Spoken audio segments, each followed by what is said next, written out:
We live in a time where masculinity is shamed and men don't know what it means to be a man. As a pastor and counselor, I've spent the better part of my life equipping and training others. My goal with this show is to translate my hard-earned experience into tools and tactics to help you become stronger as a man. This is the BraveCo podcast. I'm your host, Jason Vallotton. Welcome back to the BraveCo podcast. Men, I'm excited for today. We're going to talk about one of my favorite topics, and it's going to surprise you a little bit, but it's actually forgiveness and working through pain. Here's the thing, is that if I asked you right now, what's your process for dealing with pain? What would you say? You could even like pause this podcast right now and you could like take your best shot at this is my process for dealing with pain. And if I said, what's your process for forgiveness as well? What would you say to me? Now, I think forgiveness and working through pain are some of the most misunderstood things in our lives today. Most people learned forgiveness basically from their parents and from the church. And it looks a little bit like this, like we have this obligation to forgive people that have hurt us because we've been forgiven so much.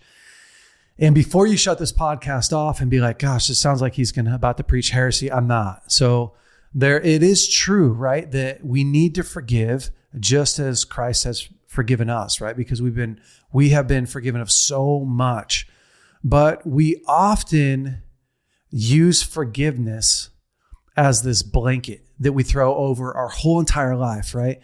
So this happens a lot. I see it in the church a lot. Someone gets saved. Part of the process to them getting saved is we have them pray this prayer.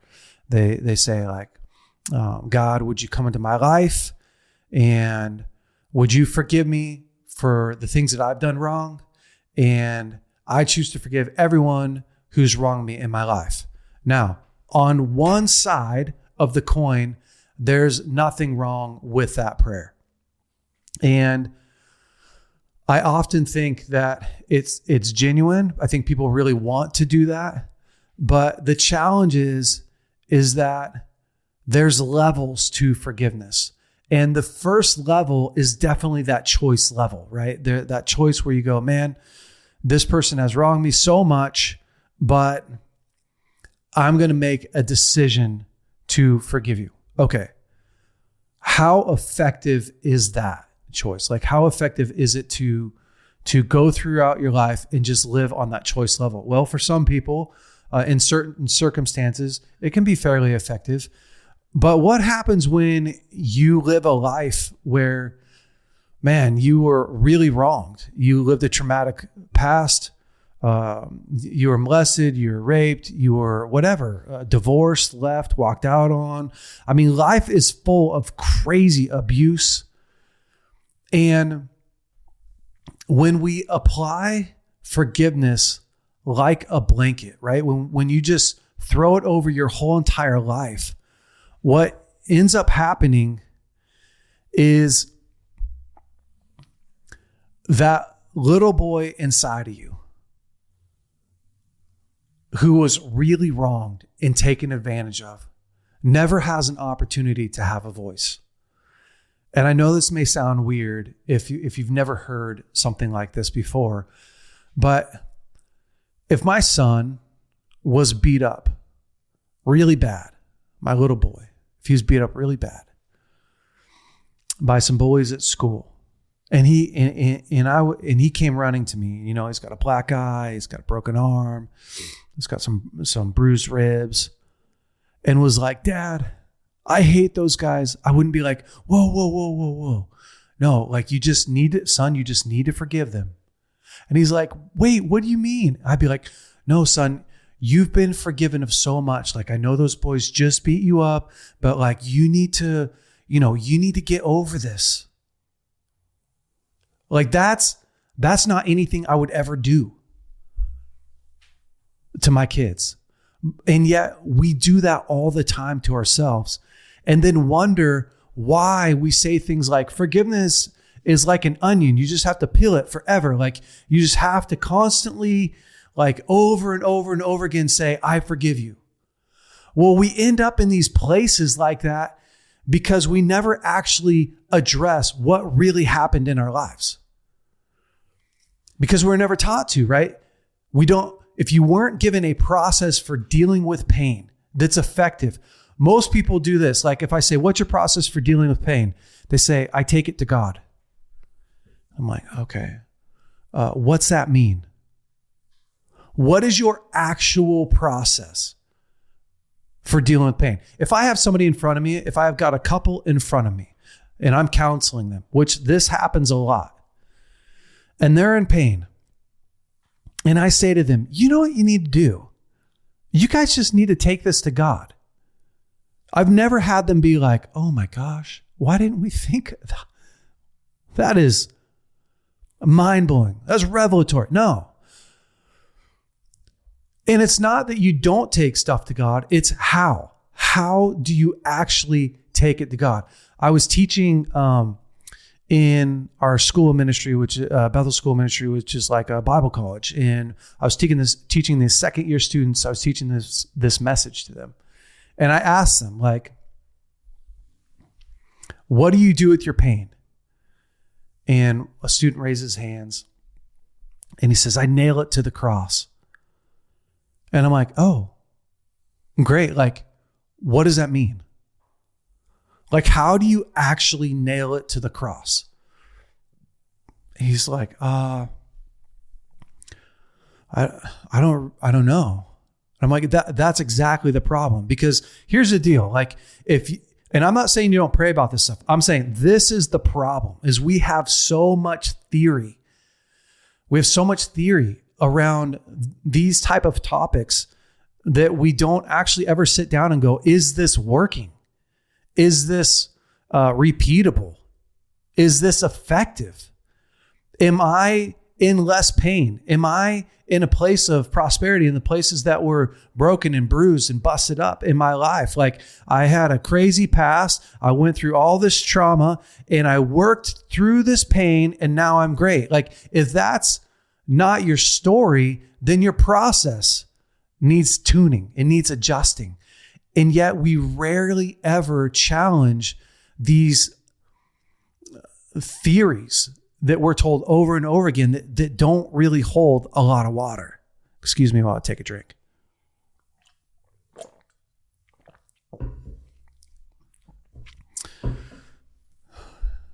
So we have this incredible picture of Jesus. Jesus is our model, right, for life. And there's this really incredible process that Jesus goes through when, right before he goes to the cross. Jesus is in the garden. And maybe you guys will remember this. He's in the garden and he knows that he's about to be betrayed. And he knows that he's about to get whipped and beaten, spit on, nails driven through his hands, through his wrists, nails driven through his feet, and him hung on a cross, bones dislocated. And when he's in the garden, he's in like so much agony and distress that it says he's sweating blood. Now, this is pretty crazy, because when you think about Jesus, you don't typically think about Jesus in agony. You think of maybe Jesus in some anger, right? There's some salesmen in the temple. They've turned the temple into a marketplace, and they're doing all kinds of crazy stuff in there, prostitution, selling stuff. And Jesus makes a whip, right? He's sitting on the curb, making a whip.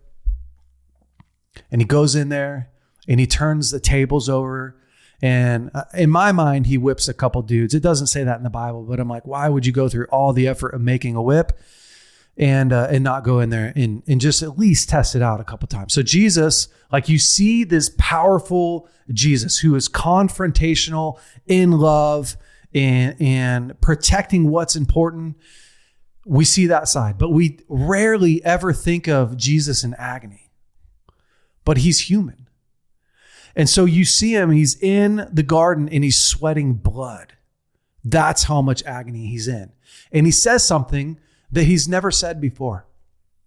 He says, Father, if there's a way to do this different, if there's a plan B, if there's an audible to this plan, can we do that?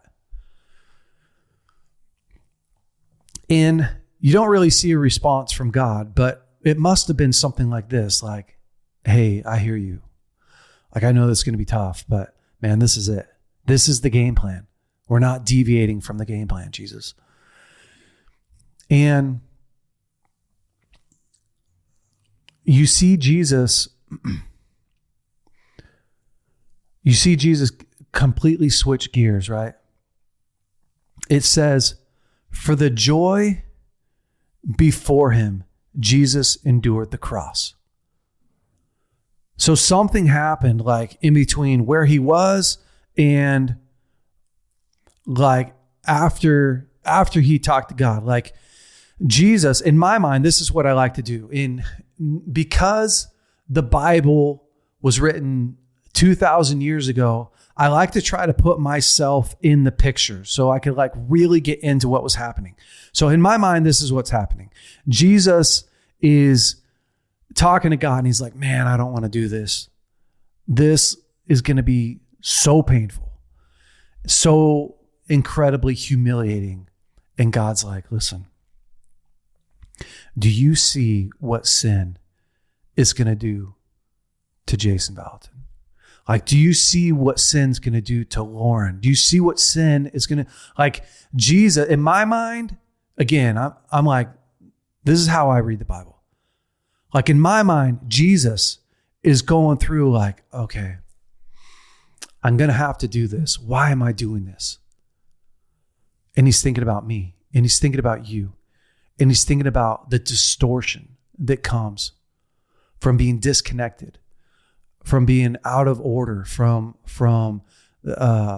sin.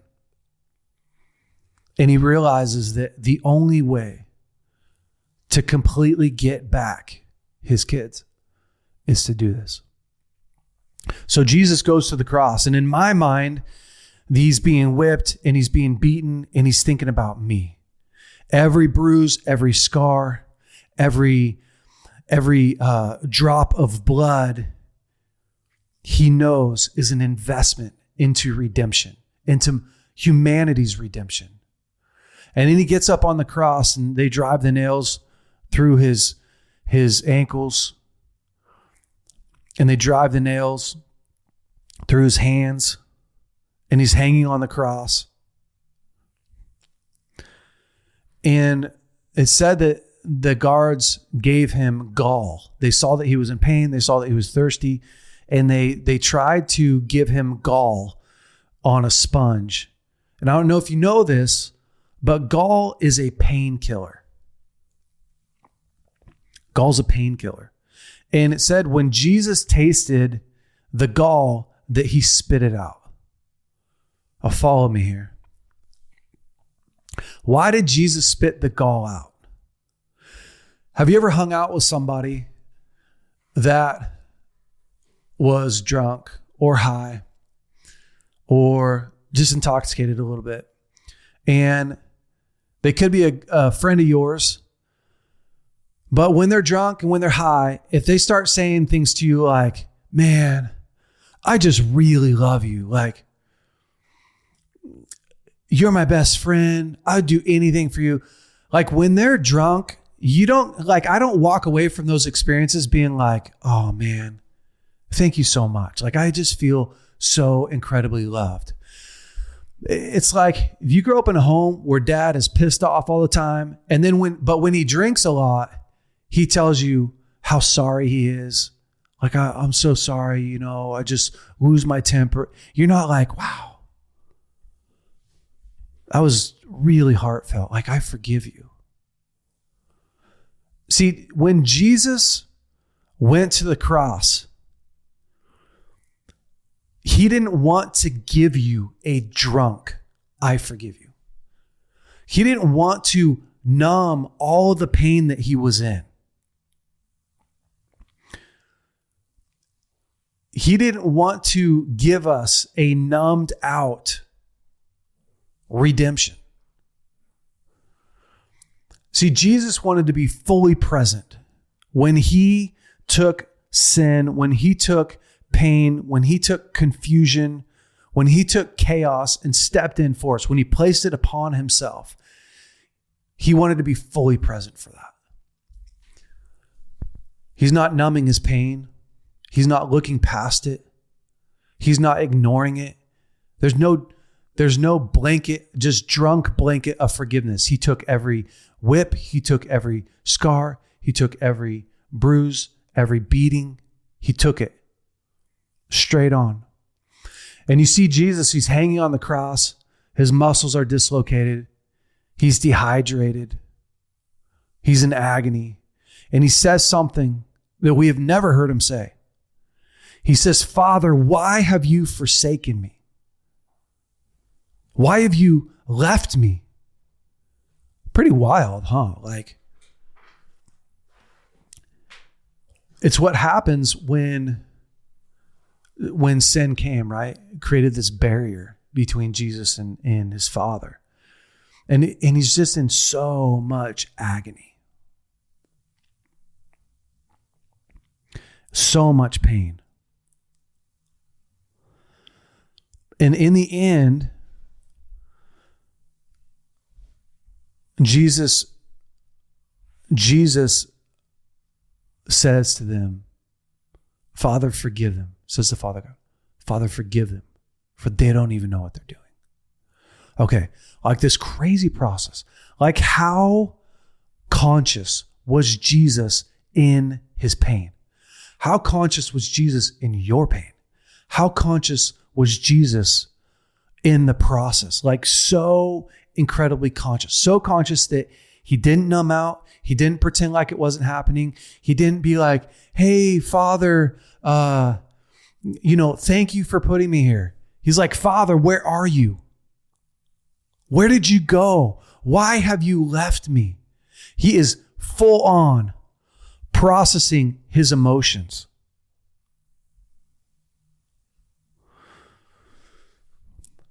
Because most of us have never been taught what to do with our pain. And we've been taught things like, oh, you just need to forgive, or you need to walk it off, or, you just need to tough it out. We say things like, just give it time, as if somehow time heals. Guys, time doesn't heal. Time makes you forget why you are the way that you are. That's what time does. Time is like a revealer. If you have a seed and you plant it in the ground and you give it time, you'll see what it is. You'll see what happens. If time healed, people in prisons would be the most whole people. You have to actually go through a process. Pain just doesn't go away on its own. And forgiveness isn't effective just because you wish it was, or because you say it 50 times a day. Now, again, is that a good step? It's totally a good step. It's step one. But I want to actually give you guys a real process for dealing with pain. When I was going through my divorce and my wife had left, I remember sitting on the edge of my bed, like so angry. I just had so much anger. And I wanted justice. Like I wanted justice for what had happened to my life. And I was talking to God about that. Like, in a real way, I was like, God, like I want to get her back, not like back into my life. Like I wanted to pay her back. And God said something to me that I had never thought about. He said, there's no justice in a broken life. And I was like, okay, what does that mean? There's no justice in a broken life. He said, what will happen if you punish her? Like, how does it solve the issue? Like, how do you win? How do your kids win? How does she win if you punish her? And I'm like, frick, like, my kids, if they have a mom that's hurting, they're hurting. They're not better off. If she had more kids later on someday, like, her hurting doesn't help anything. Like, it actually didn't fix the problem. And he said, yeah, exactly. Like, justice is getting what Christ paid for. It's redemption. It's wholeness. And so I realized, like, in that moment, okay, like, I also don't get justice by staying bitter. I don't get justice by punishing anybody. I don't get justice by just being angry. That's not the way to, like, solve all the injustice that happened to me or to you or to anybody else. And so I started down this process of having to figure out, like, how do I process through my pain? How do I work through all this stuff in my life? Because when you go through a divorce, every good memory that you had together overnight turns painful. Every good memory. So I was like, I felt trapped with these thousands of painful memories. These memories that were just carried so much weight in them. And I felt really stuck. And I started to do something that I had never done before. I started to journal. And that's where I really learned it's where I learned, like, the 6-step process that I'm going to give you guys. But Matthew 5:4 says this. It says, blessed are those who mourn, for they will be comforted. Blessed are those who mourn, for they will be comforted. What's that mean? Well, if you flip the verse around, right? What's the opposite of a blessing? A curse. Curse are those who don't mourn. If you never allow yourself to mourn, what is mourning? It's literally sitting in your pain. Yes, it's not ignoring it. If you don't mourn, if you don't sit in your pain and look at every painful moment, memory, thought as a gift, you will not be able to unpack it and get to the other side. There is an end to your pain. There is a blessing that comes after walking through it. But how many of us want to sign up to sit in our pain? I remember talking to a bunch of students that were going to our school of ministry. It's like, how many of you want to sit in your pain? Nobody. Pain has a voice. It says, fix me now. Do whatever you have to do to get me out of this. And we do, right? We medicate. We binge watch Netflix. We watch porn. We take drugs. We take alcohol. I mean, we do whatever we have to do on a unconscious level. Think about your life. What areas in your life are you medicating because it's so painful? I mean, loneliness is a pain, right? Being alone inside of your thoughts, being alone inside of yourself, like, we medicate that. Anxiety is pain. Depression is pain. We're medicating all that stuff. And the antidote isn't add more medication or, hey, just go harder, right? Like just go run or go lift more weights. That's just another medication. That's another prison process. Like, we need something that's effective. So I started the journal, and I'm just going to dive into it so I don't make it so super long. But the first step in processing pain is acknowledging the pain. You have to be okay. And I just talked about it for a little bit. You have to be okay with going, I'm hurting. I'm hurting. So what you want to do is admit that you're in pain, and then get into a place where you can actually create space to process. So you can't do this in a room full of people.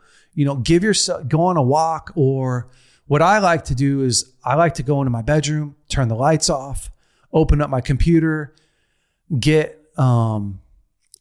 like a font, a computer font, text font that I like, that was inspiring, because you're going to write out your thoughts. You're going to write out your life. You're going to tell your story, and you want to be inspired in it, even though it's like crazy painful. Like, you want to pour yourself into this process.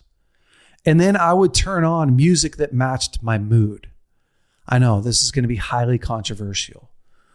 So if you start out trying to worship through your pain, and I can talk about that side, if you just try to worship through your pain instead of actually process through your pain, it's just really ineffective, because again, you're trying to throw this blanket over what happened to you. You're trying to be like, I don't want to think about it. I don't want to look at it. I just want God to deal with all that stuff. I don't want to be conscious of it. And I just want to be, it doesn't work. Now, can God trump you and go back and change anything he wants to in your life? He can. Are there people who got saved and they prayed the prayer, Father, forgive those who have hurt me. I forgive those who hurt me. And literally their heart was changed? He absolutely can. Does that happen all the time? No, it doesn't. It doesn't. It's super rare. Because God's not afraid of the process. He created the process. He wants us to know a process. And if you don't understand the process of how to do anything, communicate, process pain, you're just going to be afraid of it every time you feel it. Okay. Enough on that soapbox. So I turn on music that matches my mood. I pick one thought, one memory, one moment, one thing, because you can't process everything. If you try to process everything, if you try to get on 5 or 6 or 7 things, I was molested and I was beaten and I wasn't wanted. And then when I was 18, this thing, you overload the system, and it's like you can't get anything done when you try to get everything done. So what I like to do is, when you have something come up, not when you drum it up, when something comes up and, oh my gosh, it's so incredibly painful, that's your thing. You grab that, hold on to it. If you're not in a place where you could process it right then, just save it. Just be like, ooh, I need to get 45 minutes alone and go back into that memory, back into that thought. Now, here's what you're going to do. This is step 2. You want to journal it out. You want to process it. I like typing. I like telling my story. I've also done it through songs. I've done it through poems. I've done it through sonnets. I've done it in a lot of ways. But for me, the most effective way is I like to tell my story to me. And it doesn't have to, a lot of guys and girls go well, how do you start? How do you, I don't ever know what to write. That's your first line. I don't know what to write today. But I had the memory of my dad not being there for me. And it was when I was 16. And I never felt more alone than that moment. Okay, great. That's a start, right? That's a start to you unpacking, you pulling it out. Think about it like this, you're taking the pain, you're opening up this box, and now you're looking at it and you're studying it. You're telling your story, this incredibly raw, vulnerable, tender story, painful story of what happened. And as you do that, here's what's going to happen. You're going to have lots of feelings. Sometimes you're going to cry uncontrollably. So I would type and I'm crying, so I'd stop and cry, and I'd type and I'd cry and I'd type. And as I'm typing out my heart and my feelings and my emotions, and there's anger coming out, and there's a lot of judgment in there. I'm like, how could you? And how dare you? And why did you not? Okay, you have to understand something. Your journal, what you're processing, is not a commentary on your character. It's a commentary on what happened to you. So when my 5-year-old son or my 10-year-old daughter, when they're processing with me about what happened to them, I'm not like, whoa, whoa, whoa, whoa, whoa. You can't say that you're angry. You can't say that you're mad. You can't say, how dare him? Like if someone slapped him in the face, I'm going to hear my son out. I'm going to be like, wow, holy smokes. Oof, buddy. Yeah, I bet you hate them. Oh, I bet you wish they weren't alive. I bet you wish you didn't know them anymore. Now, am I going to leave him there forever? No. But he needs to get it out. If you try to filter yourself, it just puts a cap on everything. So, feel free in the safety and comfort and security of your own privacy to really be honest with what happened and where you're at. You have to. Hey, BraveCo men. I am here to tell you about our BraveCo testimony book, the Father's Edition. This is chock full of incredible testimonies of God coming through for men, for marriages, for finances. And here's why it's important. In Revelations, it says that we overcome by the blood of the Lamb and the word of our testimony. And that is what happens when you get other people's testimonies as you get their breakthrough. And so I want you to check out this book. If you want something that you can give to your son, you can give to your father, you can give to a friend that will really help them out in life, this book is it. You can go to braveco.org and pick up your copy today. Okay, so you're processing that one thought and you're going to stay on that, right?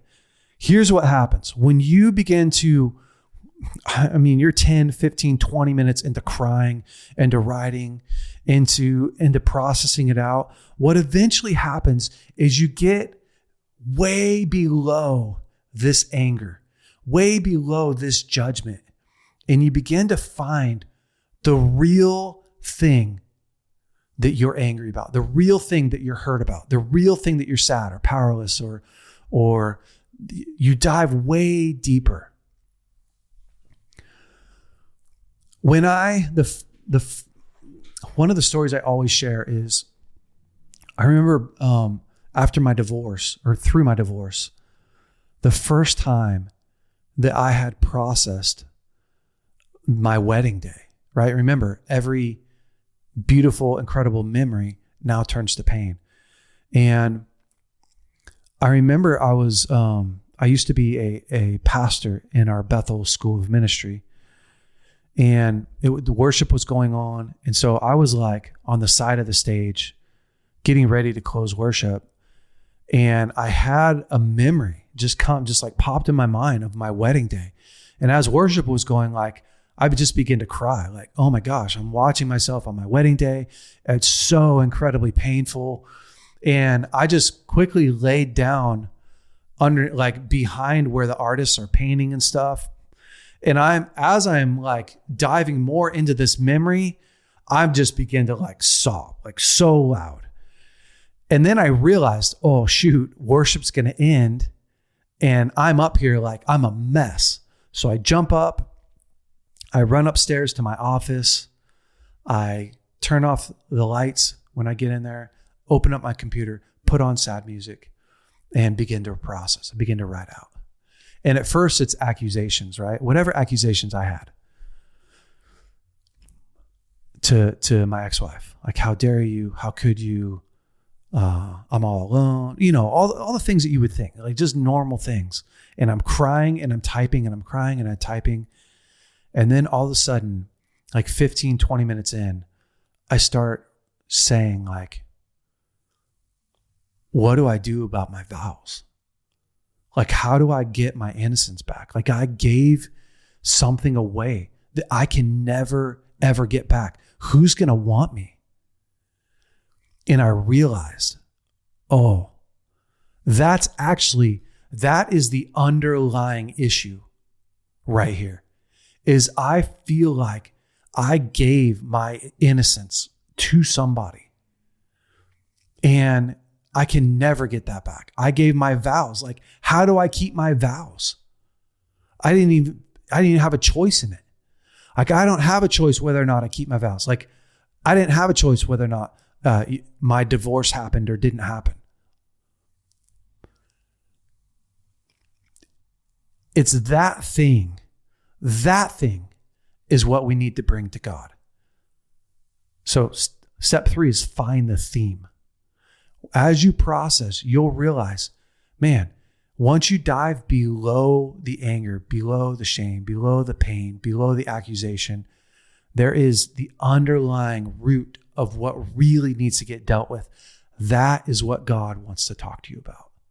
The thing that no one else can do for you, the thing that you need Him to actually answer. That's how you take it to God. So I sit there in that moment. And step 4 is to take it to God. I'm literally in that moment. Like, I'm exhausted. I've been crying. I've been typing. I've got all this like emotion. And I'm like, God, what? I literally say this, like, God, what are you going to do? What do I do with my vows? What do I do? And boom, He answers me. Literally meets me in that moment. Now, I don't see Him standing in front of me with my eyes. It like drops in, like I'm listening to God in my mind and in my heart. However that sounds to you, that's what's happening to me. And He gives me an answer. And when He answers me, I'm like, holy cow, this weight lifts off my chest. And I feel like I could breathe. What happened? I was given the answer to this thing that was so painful in my life. And now I have hope. Now I have peace. Now I have a finalization point. And in a moment, everything inside of me has shifted for this one topic, for this one area. Now, step 5 is once my need's been taken care of, I want to find compassion. And here's how we activate forgiveness, real forgiveness. So step 5 is to find compassion because I've already been taken care of, right? That part of me that was angry, that needed justice for what happened to me, that's been satisfied. I gave Him a voice. I found what was really going on. God talked to him. I'm satisfied. Now, I ask God, will you show me how you see her? And that's the next step. Will you show me how you see the person that's wronged me? It's crazy, guys. I'll tell you, like, I did this process so many times for so many of the different memories in my life. And when you get to that step where you're seeing God you're seeing them through God's eyes, it's crazy. And I'm not going to, just for the sake of it's not important what God showed me about my ex-wife, but I'll just tell you, like, I was just so filled with compassion. From that place of compassion, I go back and I read my journal. The places where I had accusation against her, I say, I forgive you. Like, from a place of compassion, I forgive you for whatever. I forgive you for this. I forgive you for that. And I'm not using forgiveness as a blanket. I'm using it so specific. I'm turning over all the things that I actually felt. I'm looking at them and going, I forgive you. See, because compassion activates forgiveness. Like, compassion is this glue that makes the forgiveness actually stick and work. And when you forgive from a place of compassion, it is crazy effective. It is, to me, the deepest level. Compassion is incredible. How many times in the Bible was Jesus on his way somewhere? And it says, like, somebody came up to him and from compassion, it says, like, from compassion, literally says that phrase, from compassion, Jesus performed a miracle. From compassion, Jesus reached out and healed them from compassion. Like compassion is this incredible activation. It's a catalyst. So for me, I dive into, God, how do you see her? How do you see him? Or how do you see them? And I see him how he sees them. And then boom, I apply forgiveness. This to me is the most, there's other ways to process your pain. This is the simplest, most repeatable way that I've ever found. And I've used it thousands of times for people. Like I've taught this everywhere that I teach. And I've walked so many people through death and divorce and abuse. And you name it. Like it's just so completely effective because you have a really comprehensive, easy, way to go, okay, I'm not doing okay. I'm not doing okay. And I want to be okay, but I also need to give value and a way for me to really talk about what's going on inside of myself and a way for me to really forgive even after I talk about it. And so to me, you short circuit in a bad way, the process. When you try to forgive before you share what's going on inside of you, it doesn't work. And I talked about that in the beginning, but now you see why. You need to have genuine compassion. And in order to have real, genuine compassion, oftentimes, not every time, but oftentimes, you first need to be heard. You first need to have a voice. You first need to be acknowledged, and that need needs to be taken care of. And let me give you guys a couple ground rules. Here's the thing. You can only process so quickly. You can't process 20 things in 1 week. You can't do that week after week after week. If you're working through a bunch of pain in your life, you can process a couple of times a week. Then you have to eat well, sleep well, exercise, have fun. So you have to recharge. If you're not emotionally recharged, don't go and process a ton. Go and emotionally recharge. I do that through fun. I can do that through fishing, through hiking, through running, through, and everyone recharges emotionally different. But to me, I want to have slept well. I want to have eaten well. I want to have rested well. And then I'm ready to dive in.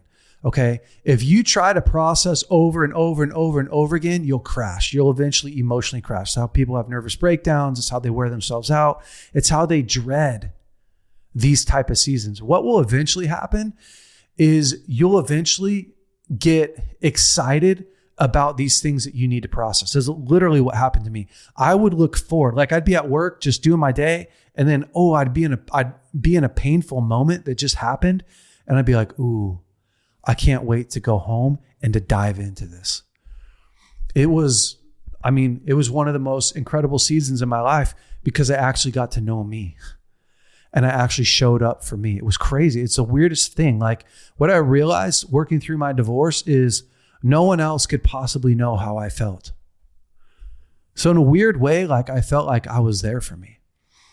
And in some ways, I felt like I was there for that guy who was going through it. So, man, there's just so much benefit to really taking time in taking care of yourself. So I want to encourage you this week. If you have some stuff in your life that you've been ignoring, that you've been hiding from, that you've been numbing, pushing away, let's put some of this into action. Let me give you one more rule that I almost forgot is don't go dredge up old stuff. It's a mistake people made. They're like, I think maybe my dad molested me when I was young, but I don't really know. I'm like, man, don't dig up old stuff. If it's already been healed in your life and it's already over with, there's a lot of stuff that God takes care of that you don't ever dive all the way into. There's a lot of stuff that you take care of. You don't even realize there's a lot of stuff that's it just rolled off my back. It literally did. I don't remember everything that happened to me. Every time somebody said a rude word to me or looked at me weird, like, don't go and dredge up old stuff. Just take care of the stuff that's really there. Now, it may be stuff that's 20 years old, but it's still current, if that makes sense. It's happening. You're remembering it. It's there. You're present in it. Tackle that stuff. So let's put some of these tools to practice and see how it works for you. But I just want to pray for you real quick.